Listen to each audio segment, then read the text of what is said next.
हरिलाल की जय जय श्री राधे। बहुत ध्यान से सुनना।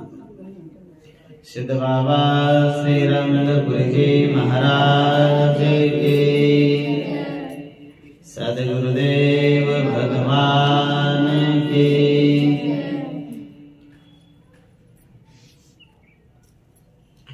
राजा परीक्षित ने कहा, मुनिवर,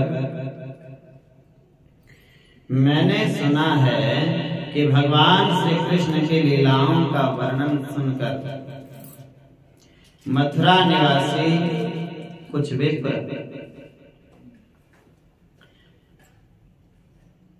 जो यज्ञ हवन करने वाले थे,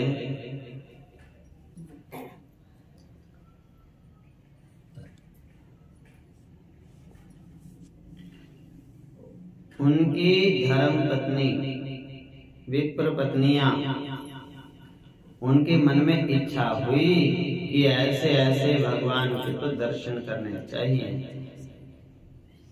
जिन्होंने अग्नि को भी पी लिया, गौ माताओं की रक्षा कर दी, ग्वाल बालों की रक्षा की, कालिया नाग को नाच दिया, ऐसे तो भगवान है वो।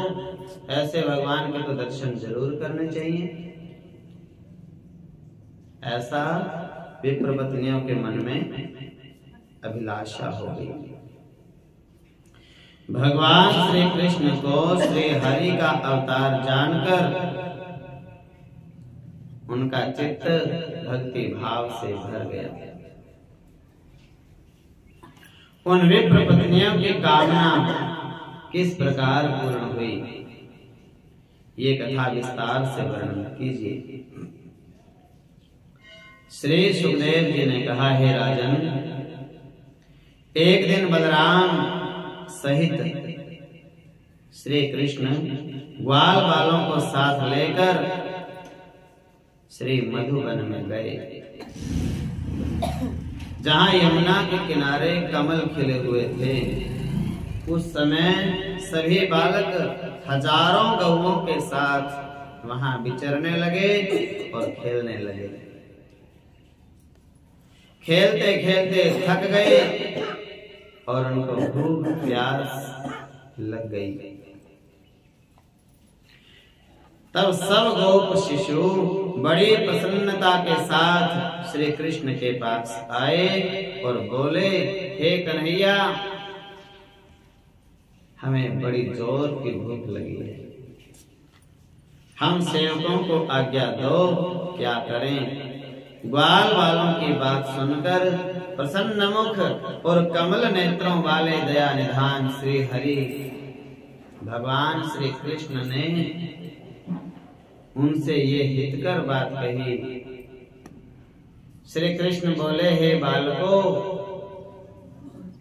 जहां ब्राह्मणों का सुखदायक यज्ञ हवन हो रहा है, वहां जाओ, जाकर उन यज्ञ तत्पर ब्राह्मणों से शीघ्र अन्न मांगो। सबसे बड़ा दान क्या होता है?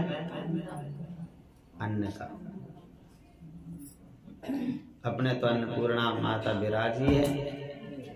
कार्तिक का मास चल रहा है, सब माताएं रोज अन्न लेके आती हैं, उनको चढ़ाती हैं। तो वे सभी अंगिरस गोत्र वाले ब्राह्मण हैं और श्रीवन के निकट अपने आश्रम में यज्ञ करते हैं। उन्होंने श्रुतियों और स्मृतियों का विशेष ज्ञान प्राप्त किया है। वे सब निस्पृह वैष्णव हैं और मोक्ष की कामना से मेरा यजन कर रहे हैं। परंतु माया से आच्छादित होने के कारण उन्हें इस बात का पता नहीं है कि योग माया से मनुष्य रूप धारण करके प्रकट हुआ मैं ही उनका आराध्य देव हूं। ऐसा ब्रह्म वैवर्त पुराण में लिखा है। श्री कृष्ण की बात सुनकर वे श्रेष्ठ गोप बालक ब्राह्मणों के सामने जाकर मस्तक झुकाकर खड़े हो गए और बोले, हे विप्रवरों, ग्वाल बालों और बलराम जी के साथ ब्रजराज नंदन श्री कृष्ण गौएं चराते चराते इधर आ गए हैं। उन सबको भूख लगी है, अतः आप सखाओं सहित उन मदन मोहन श्री कृष्ण के लिए शीघ्र ही अन्न प्रदान करें।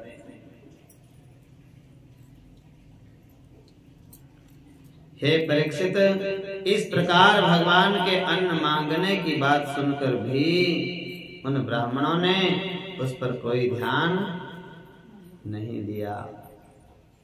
अन्न का दान तो तुरंत कर देना चाहिए, ये नहीं बोलना चाहिए अभी टाइम नहीं रोटी का फहराना।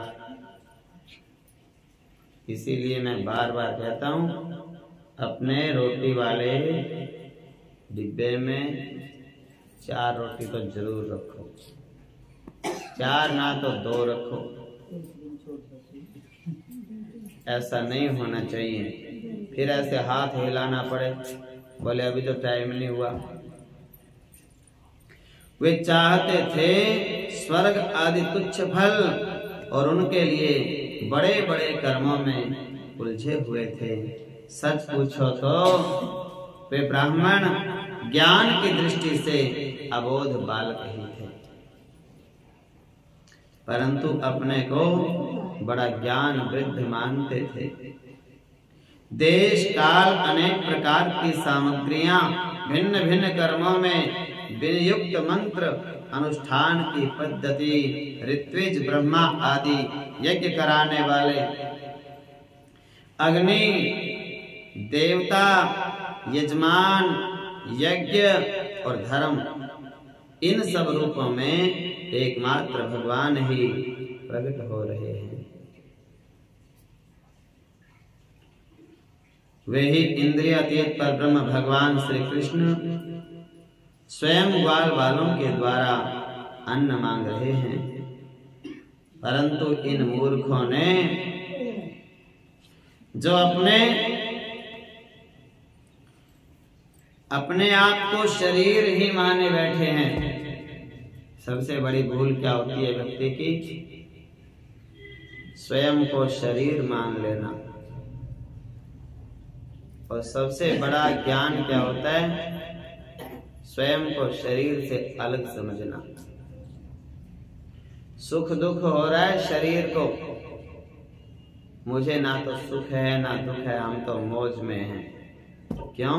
हम तो आत्मा हैं, आत्मा को तो सुख दुख होता ही नहीं, सुख दुख तो शरीर को होता है।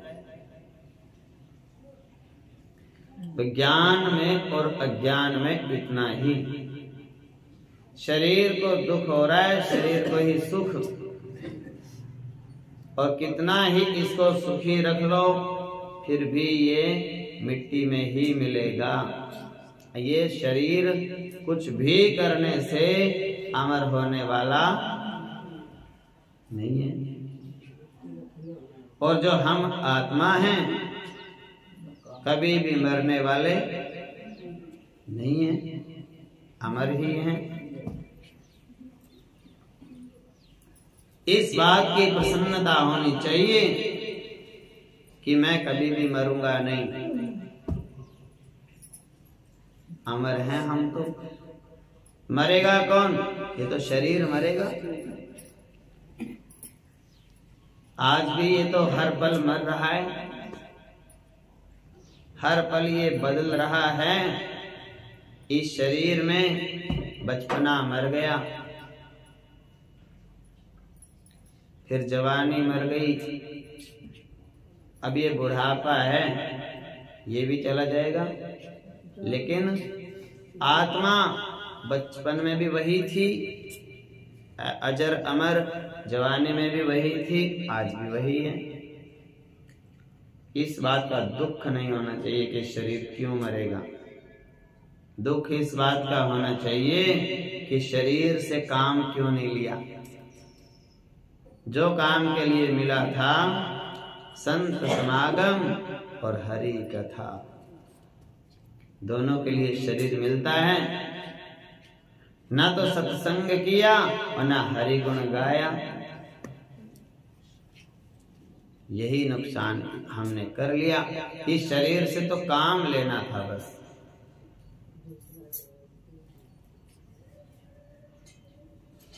भगवान, वो ब्राह्मण लोग शरीर को ही स्वयं माने बैठे हैं, भगवान को भी एक साधारण मनुष्य ही माना। ग्वाल वालों ने बताया आकर के कि भगवान कृष्ण आए हैं बलराम भैया के साथ और अन्न मांग रहे हैं, भोजन मांग रहे हैं। लेकिन ब्राह्मणों ने ध्यान नहीं दिया।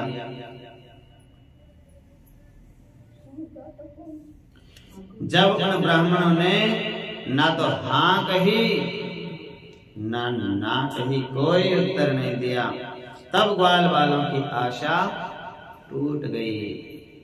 वे लौट आए और वहां की सब बातें उन्होंने श्री कृष्ण तथा बलराम से कह दी। उनकी बात सुनकर सारे जगत के स्वामी भगवान श्री कृष्ण हंसने लगे। उन्होंने ग्वाल वालों को समझाया कि संसार में असफलता तो बार बार होती है, उस असफलता से कभी निराश नहीं होना चाहिए। असफलता भी एक सफलता की सीढ़ी होती है। हर रोज भी कोई असफल होता हो तो ये समझो ये अपने हिस्से का ये तो आना ही है, उसको भी ग्रहण करते रहो, उसके बाद सफलता भी आएगी। लेकिन पाप अपराध क्या है? असफल होना अपराध नहीं है, असफल होने के बाद उदास होना अपराध है। उदास नहीं होना चाहिए। उसके हैप्पी थोड़ा बेस कम कर, इको कम करना उसकी स्पीकर की।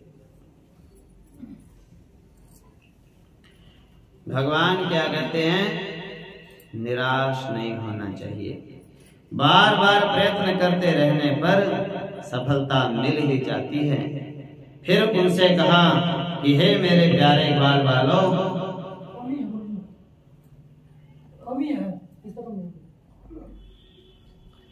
इस बार तुम लोग अपनी पत्नियों के पास, किनके पास? जो ब्राह्मण यज्ञ कर रहे थे उनकी पत्नियों के पास में जाना और उनसे कहो बलराम और श्री कृष्ण यहाँ आए हैं, अपने लिए कुछ भोजन मांग रहे हैं। तुम जितना भोजन चाहोगे उतना वे तुम्हें अवश्य देंगी। वे मुझसे बड़ा प्रेम करती हैं, उनका मन सदा सर्वदा मुझ में लगा रहता है। अब के बाल बाल बाल ब्राह्मणों की पत्नियों के पास गए। वहां जाकर उन्होंने देखा कि ब्राह्मणों की पत्नियां सुंदर सुंदर वस्त्रों और आभूषणों से सज धज कर बैठी थी। उन्होंने द्विज पत्नियों को प्रणाम करके बड़ी विनम्रता से ये बात कही, आप विप्र पत्नियों को हम नमस्कार करते हैं, आप कृपा करके हमारी बात सुने। भगवान श्री कृष्ण यहाँ से थोड़ी ही दूर पर आए हुए हैं और उन्होंने ही हमें आपके पास भेजा है।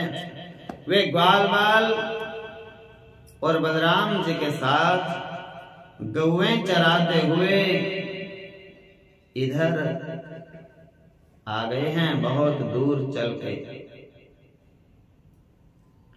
इस समय उन्हें और उनके साथियों को बड़ी जोर की भूख लगी है, आप उनके लिए कुछ भोजन दे दीजिए। हे परीक्षित, वे विप्र पत्नियां बहुत दिनों से भगवान श्री कृष्ण की मनोहर लीलाएं सुनती थी। उनका मन उनमें लग चुका था और श्री कृष्ण के दर्शन के लिए वे सर्वदा उत्सुक रहती थीं। श्री कृष्ण के आने की बात सुनते ही वे उतावली हो गई। उन्होंने बर्तनों में बहुत स्वादिष्ट और हितकर 4 प्रकार के भोजन होते हैं। भोजन कितने प्रकार का होता है? कौन कौन सा? भक्ष्य, भोज्य, लेह्य और चोष्य।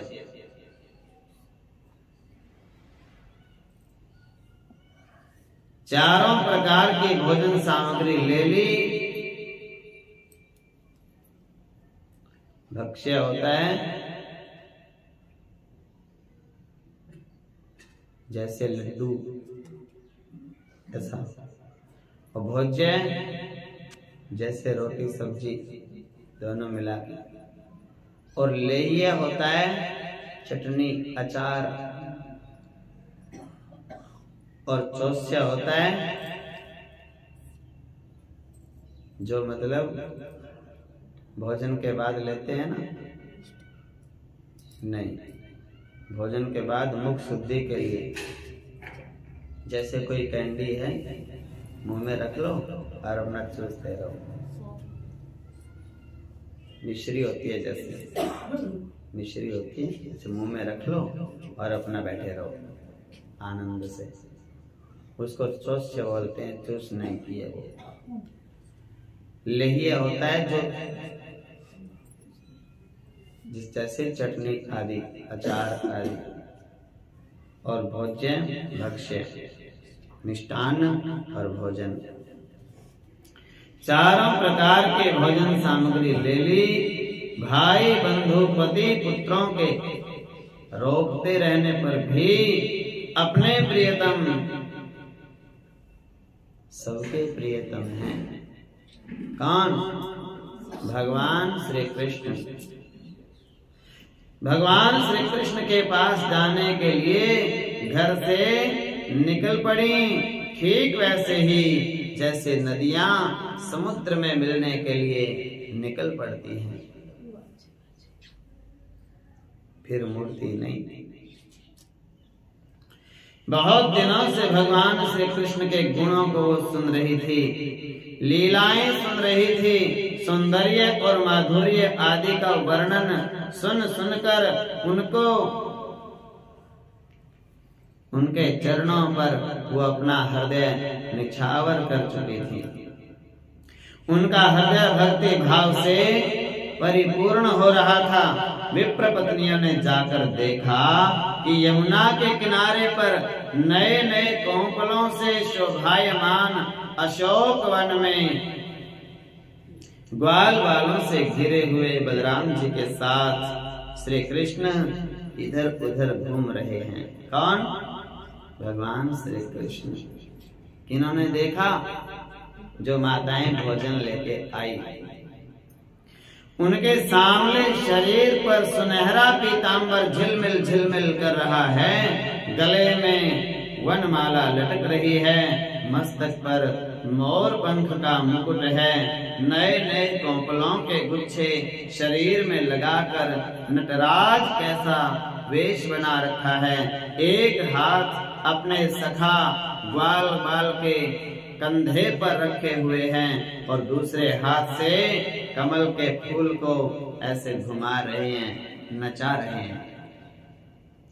कानों में कुंडल झलक रहे हैं, गालों पर घुंघराली अलकें लटक रही हैं, मुखमंडल पर मुख कमल मंद मंद मुस्कान की सी रेखा से प्रफुल्लित हो रहा है। ऐसा भागवत महापुराण में लिखा है। हे परीक्षित, अब तक अपने प्रियतम श्याम सुंदर के गुण और लीलाओं को सुन सुनकर कानों से उन्होंने अपने मन को उनके प्रेम के रंग में रंग लिया था और उसी में सराबोर कर दिया था। अब नेत्रों के मार्ग से उन्हें अपने भीतर ले जाकर बहुत देर तक मन ही मन उनका आलिंगन करती रही। इस प्रकार उन्होंने अपने हृदय की जलन को शांत कर लिया। ठीक वैसे ही जैसे जागृत और स्वप्न अवस्थाओं की वृत्तियां, यह मैं हूं और ये मेरा है। जागने में भी ऐसा ही होता है कि ये तो मैं हूं और ये मेरा घर, ये मेरा परिवार, ये मेरे और सपने में भी सेम यही हालत होती है। सपने में भी ये लगता है कि ये मैं हूं और ये मेरे हैं। नींद में नहीं पता होता कहाँ पड़े हैं, बस जागने में और सपने में होता है। 4 अवस्थाएं होती हैं शरीर की: जागृत, स्वप्न, सुषुप्ति और भक्ति। जागते समय भी झूठा झूठा मेरा मेरा मेरा ऐसा सच्चा लगता है, जो झूठ है वो सच दिखता है।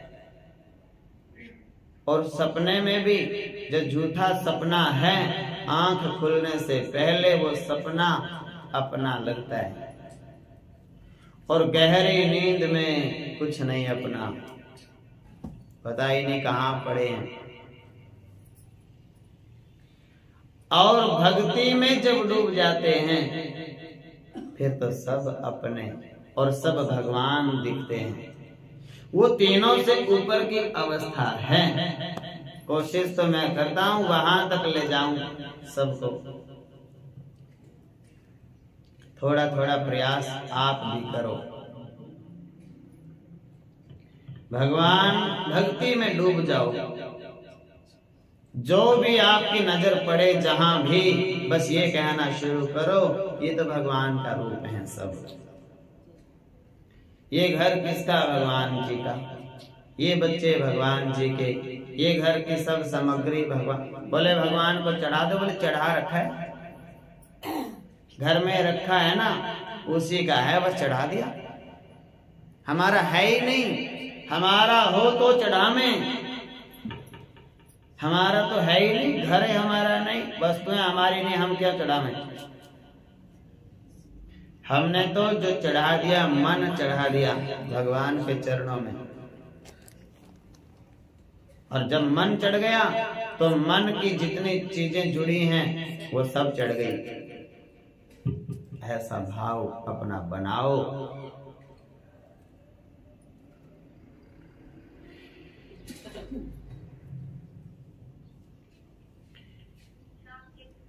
जैसे यह मैं और यह मेरा इस भाव से जलती रहती हैं, परंतु सुसुप्ति अवस्था में उसके अभिमानी प्राज्ञ को पाकर उसी में लीन हो जाती हैं और उसकी सारी जलन मिट जाती है। भागवत पुराण में ऐसा लिखा है। ऐसे परमेश्वर के दर्शन करके विप्र पत्नियों ने भक्ति भाव से किनको प्रणाम किया? श्री कृष्ण और बलराम जी को। और अपने ज्ञान के अनुरूप उन मधुसूदन की जैसी स्तुति वो जानती थी, वो वेद तो पढ़ी नहीं थी, पर वो जैसा उनको स्तुति आती थी वैसे उन्होंने स्तुति करी। फिर भी तुम देखना और साथ साथ में बोलना मन मन में। उन्होंने कैसी स्तुति की वो लिखी है यहाँ पे।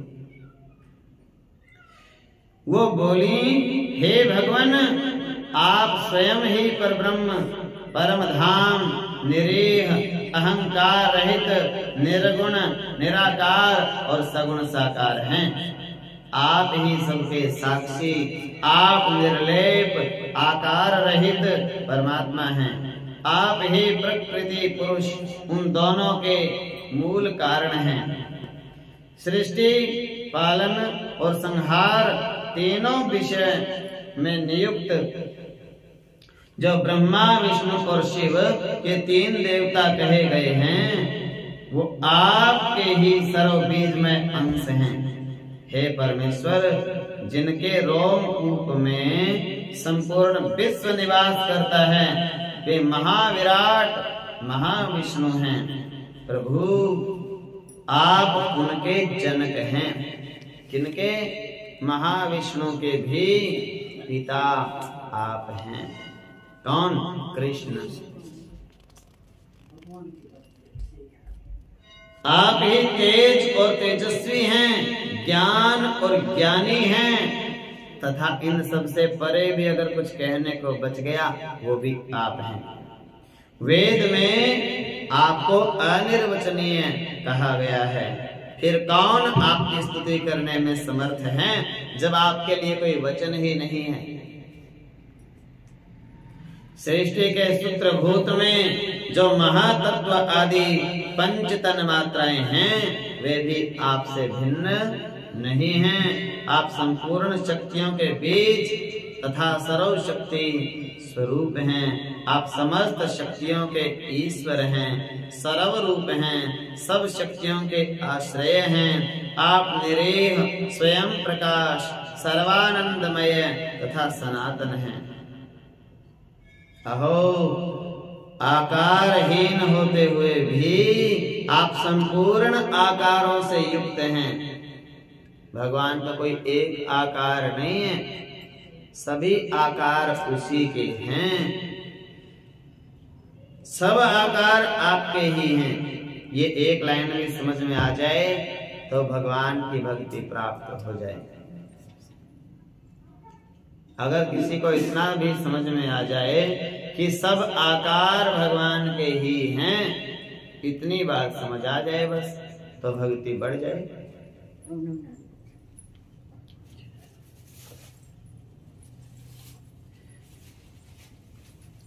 सब आकार आपके ही हैं। आप संपूर्ण इंद्रियों के विषयों को जानते हैं तो भी इंद्रियवान नहीं हैं। जिनकी स्तुति करने तथा जिनके तत्व का निरूपण करने में सरस्वती मौन हो जाती है, जड़वत हो जाती है।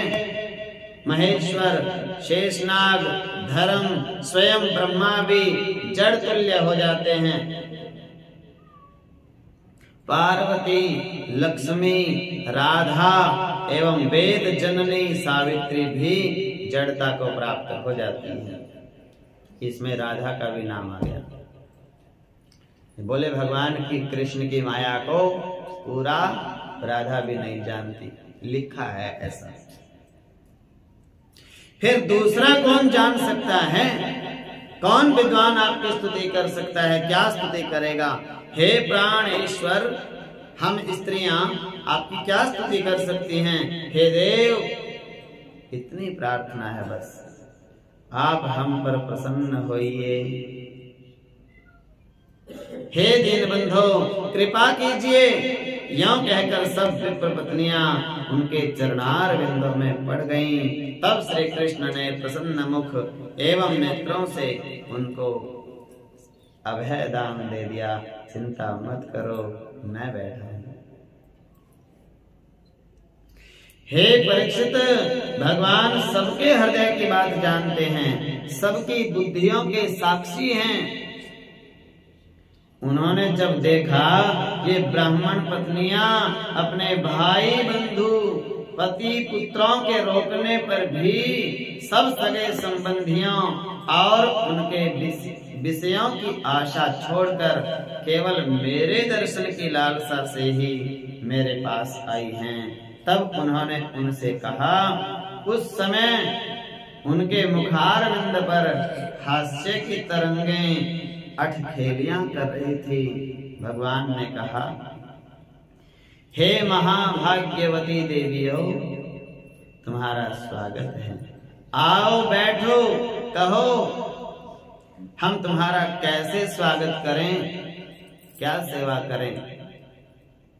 तुम लोग हमारे दर्शन की इच्छा से यहाँ आई हो, यह तुम्हारे जैसे प्रेम पूर्ण हृदय वालों के ही योग्य है। मेरा दर्शन तो आप जैसी भोली भाली माताओं को ही हो सकते हैं। इसमें संदेह नहीं कि संसार में अपनी सच्ची भलाई समझने वाले जितने भी विद्वान पुरुष हैं, वे अपने प्रियतम के समान ही मुझसे प्रेम करते हैं, और ऐसा प्रेम करते हैं जिसमें किसी प्रकार की कामना नहीं रहती। प्रेम करो तो प्रेम की परिभाषा क्या है? प्रेम में कामना नहीं होनी चाहिए कोई भी। प्रेम देने का नाम है।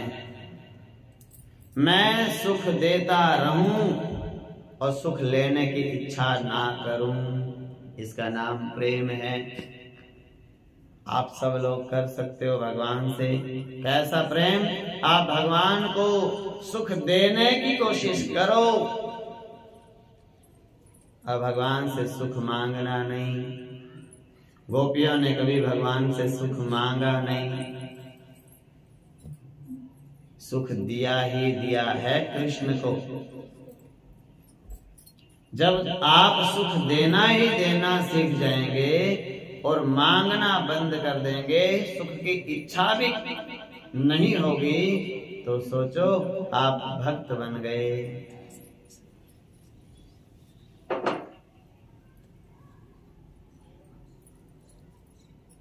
जो वस्तु अपने को अति प्रिय होती है, वही वस्तु भगवान को अर्पण करनी चाहिए। ऐसा नहीं है ये आलू खराब हो रहे हैं, घर में चलो ये भगवान को, ना ना ना।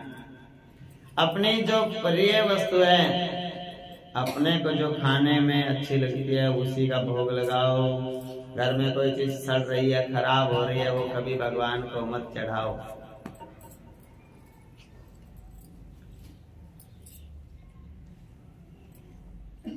अपने को नए नए नोट कितने प्यारे लगते हैं। आहा हा। आगे की तो बात आप समझ गए होंगे। तो भगवान को कोई जरूरत नहीं है पैसों की, ये बात हंसाने के लिए बोल दी।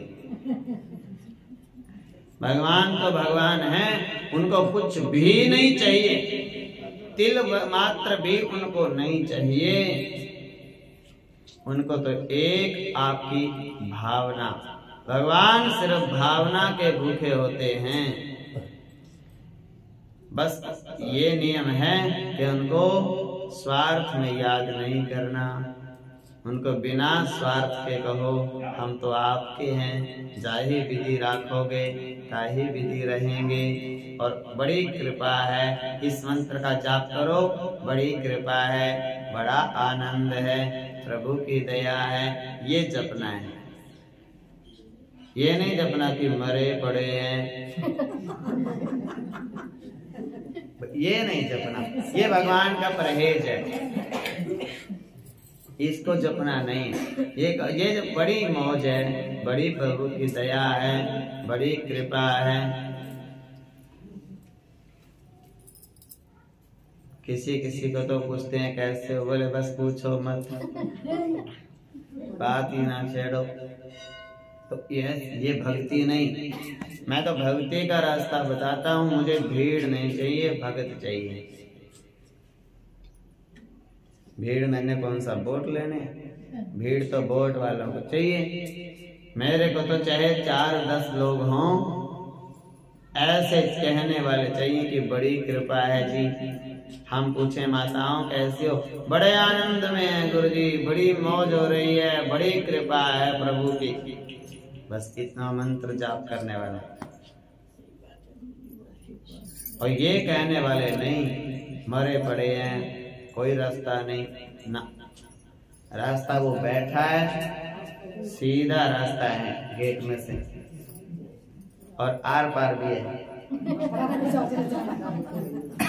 रास्ता तो सीधा है, 84 लाख योनियों से पार हो जाओ, भव सागर से पार होने का सीधा रास्ता खुला है। और उधर थोड़ा आगे इधर भी है।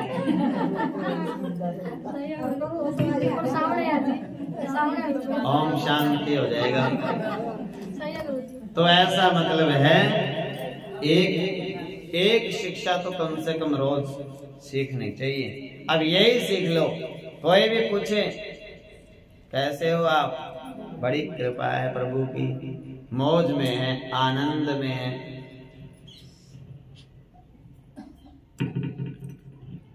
तो भगवान कहेंगे इसको आनंद दो, इसको मौज दे दो। ये कहता है ना मौज में आनंद, और जो कहता है मरे मरे, वो भगवान कहता है चलो इसको निबेड़ो। हाँ, ये बात होती है। ये ज्ञान है, ये मंत्र है भक्ति करने का। भगवान ने बताया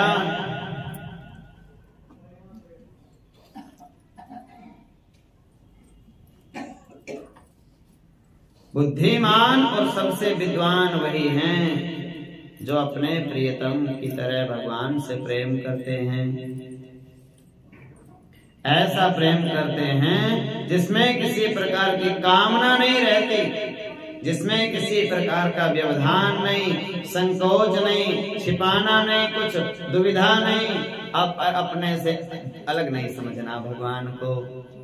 मुझ में और भगवान में कोई अंतर नहीं है, मेरा और उसमें कोई पर्दा नहीं है, मुझ में और उसमें कोई दुविधा नहीं है, मेरा उसके सामने कोई शर्म संकोच नहीं है, मेरे और उसके बीच में कोई व्यवधान नहीं है। प्राण बुद्धि मन शरीर स्वजन स्त्री पुत्र धन आदि संसार की सभी वस्तुएं जिसके लिए और जिनकी सन्निधि से प्रिय लगती हैं, उस आत्मा से, परमात्मा से, मुझ श्री कृष्ण से बढ़कर और कौन प्यारा हो सकता है। दुनिया के लोग प्यारे क्यों लगते हैं अपने को? क्योंकि उनमें आत्मा है। अगर उनकी आत्मा निकल जाए फिर हमारे को कितनी देर प्यारे लगेंगे। तो प्यारा उसकी वजह से लग रहा है वो कि उसके अंदर कृष्ण बैठा है, और कृष्ण की वजह से वो व्यक्ति प्यारा लग रहा है। उसमें से कृष्ण निकल जाएगा, फिर कहेंगे अंधेरा होने वाला है, जल्दी करो।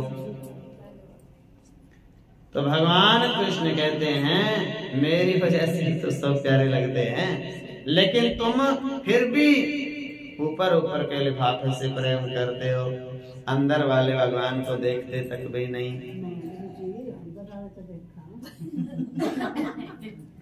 तो ऐसे इसलिए तुम्हारा आना उचित ही है। कृष्ण ने कहा माताओं से, मैं तुम्हारे प्रेम का अभिनंदन करता हूँ, स्वागत करता हूँ, परंतु तुम लोग सुनो, मेरा दर्शन तो अब कर चुकी हो, अब अपने यज्ञशाला में वापस लौट जाओ। तुम्हारे पति ब्राह्मण गृहस्थी हैं, वे तुम्हारे साथ मिलकर ही अपना यज्ञ हवन पूरा कर सकेंगे, ऐसा भागवत पुराण में लिखा है। अब सुनो ध्यान से बात। विप्र पत्नियों ने कहा, हे अंतर की जानने वाले श्याम सुंदर, आपकी ये बात निष्ठुरता पूर्ण है, आपको ऐसी बात नहीं कहनी चाहिए। वेद कहता है जो एक बार भगवान को प्राप्त हो जाता है उसे फिर संसार में नहीं लौटना पड़ता। हमें तो भगवान मिल गए, हम वापस संसार में क्यों गिरे? कौन कहती है? हाँ, आप अपनी ये वेद वाणी को सच्ची कर दीजिए। हम अपने सभी सगे संबंधियों की आज्ञा को लांघ करके आपके चरणों में आई हैं, इसलिए आपके चरणों से गिरी हुई ये तुलसी की माला अपने केशों में धारण करें। हे स्वामी, अब हमारे पति, हमारे पुत्र, हमारे माँ, हमारे पिता, हमारे भाई बंधु, स्वजन संबंधी हमें अब कोई स्वीकार नहीं करेगा। फिर दूसरों की तो बात ही क्या है। हे वीर शिरोमणि, अब हम आपके चरणों में आके पड़ी हैं, हमें और किसी की इच्छा भी नहीं है। आपके चरण कमलों की सेवा प्रदान कर दो। अतः आप हमें अपना दासी भाव दे दो, पर परम दुर्लभ दृढ़ भक्ति, सच्ची भक्ति हमें प्रदान कर दो। हे केशव, हम हर पल आपके मुख को देखते रहें, बस इतनी कृपा कर दो।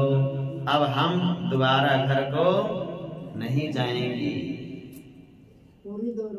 ब्रह्म वैवर्त पुराण में ऐसा लिखा है। विप्र पत्नियों की ये बात सुनकर करुणा निधान त्रिलोकीनाथ श्री कृष्ण ने क्या कहा? भगवान ने बहुत अच्छी बात है कह करके उनकी प्रार्थना को स्वीकार कर लिया। फिर वे बालकों की मंडली में बैठ गए। उसके बाद विप्र पत्नियों ने उन्हें अमृत के समान मधुर मधुर भोजन कराया। भगवान ने उस अन्न को लेकर गोप बालकों को भोजन कराया, स्वयं भी भोजन किया। इस समय सब विप्र पत्नियों ने देखा कि आकाश से सोने का बना हुआ एक विमान नीचे उतर के आया। उसमें रत्नों के 2 शीशे लगे थे। उसके सभी उपकरण रत्नों के सार तत्व से बने हुए थे। रत्नों के ही खंबे, उत्तम रत्न कलशों से वह और भी उज्जवल जान पड़ता है। उसमें श्वेत चमर लगे हुए थे। उसमें सवार कौन? गोप वेश बना करके पीतांबर और विविध अलंकारों से अलंकृत पार्षदों ने विमान में से उतरकर भगवान के कृष्ण के चरणों में प्रणाम किया और विप्र पत्नियों से हाथ जोड़ करके कहने लगे, माताओं आओ विमान में बैठो, वैकुंठ लोक से आया है। विप्र पत्नियां हरि को नमस्कार करके और मनोवांछित गोलोक धाम में चली गई। वे मानव देह का त्याग करके तत्काल दिव्य गोपियां बन गई, गोलोक धाम की गोपियां बन गई। विप्र पत्नियों में से एक ब्राह्मणी को आते समय ही उसके पति ने पकड़ लिया था, आने नहीं दिया। इस पर उस ब्राह्मण पत्नी ने भगवान के वैसे ही रूप का ध्यान किया जैसा उसने सुन रखा था कथा में। तब उसका ध्यान जम गया। तब मन ही मन भगवान का आलिंगन करके उसने कर्म के द्वारा बने हुए अपने शरीर को छोड़ दिया और शुद्ध सच्ची दिव्य शरीर से उसने भगवान को प्राप्त कर लिया। उसके बाद श्री हरि ने वैष्णवी माया के द्वारा उनकी छाया का निर्माण करके स्वयं ही क्या किया भगवान ने? अब जो असली गोपियां थी वो तो चली गई गोलोक धाम में। अब भगवान ने सोचा उनके घर में क्या भेजेंगे वापस, तो भगवान ने छाया की गोपियां बना दी। भैया उनको रोटियां देती रहेंगी बना के, और उन छाया से अपने में से निर्माण करके ज्यों की त्यों वैसी की वैसी और ब्राह्मणों के घरों में भेज दिया। ब्राह्मण लोग अपनी पत्नियों के लिए मन ही मन बहुत क्रोध में हो गए थे। देखो ये कर सकते हैं भगवान, और हम सोचते हैं अब क्या बनेगा, अब क्या करेंगे। अरे भगवान के अर्पण हो जाओ, फिर जो करेंगे भगवान ही करेंगे। भगत कभी नहीं कहता अब क्या करें अब क्या करें, मूर्ख कहते हैं। भगत तो कहता है अब भगवान ही करेंगे सब कुछ और अच्छा ही करेंगे सब कुछ। चिंता नहीं करता भक्त, क्योंकि वो तो भगवान के ऊपर आहा मेरे हैं ये प्रभु गोविंद देव। तो इसी समय वो ब्राह्मण क्या कर रहे थे, अपनी पत्नियों को ढूंढ रहे थे, कहाँ चली गई कहाँ चली गई। इसी समय रास्ते में उनको आती हुई दिख गई। उन्हें देखकर सभी विप्रों के मुख और नेत्र प्रसन्नता से खिल उठे, संपूर्ण अंग पुलकित हो गए और वो तो हाथ जोड़कर उनसे बोले। ब्रह्म वैवर्त पुराण में ऐसा लिखा है। विप्रों ने कहा अहो तुम लोग परम धन्य हो, क्योंकि तुमने साक्षात परमेश्वर के दर्शन कर लिए हैं। हमारा जीवन तो व्यर्थ है, हम लोग का वेद पाठ करना निरर्थक है। वेद और पुराणों में सर्वत्र विद्वानों द्वारा श्री हरि की ही विभूतियों का वर्णन किया गया है। सबके जनक श्री हरि हैं। जप तप व्रत ज्ञान पूजन वेद अध्ययन तीर्थ स्थान और उपवास सबके फल देने वाले तो भगवान कृष्ण हैं। जिसने श्री कृष्ण की सेवा कर ली उसे तपस्याओं का और उसके फलों से क्या लेना देना। जिसे कल्प वृक्ष की प्राप्ति हो गई वो दूसरे किसी वृक्ष को लेकर क्या करेगा। और जिसके हृदय में यहाँ पर कृष्ण बैठ गए उसे यज्ञ आदि कर्मों के अनुष्ठानों की क्या आवश्यकता है। इसका मतलब ये नहीं है कि आप सब कुछ बंद कर दो। इसका मतलब ये है कि भगवान कोई भी काम आप कर रहे हो ये सोचो ये काम मैं कृष्ण के लिए कर रहा हूँ।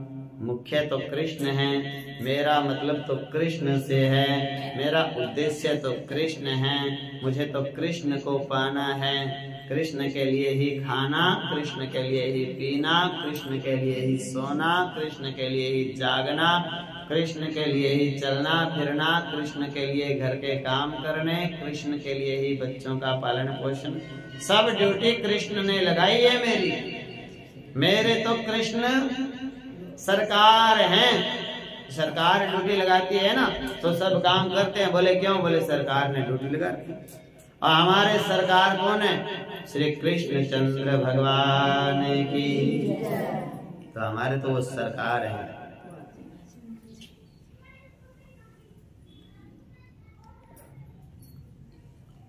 सबका फल देने वाले श्री कृष्ण हैं।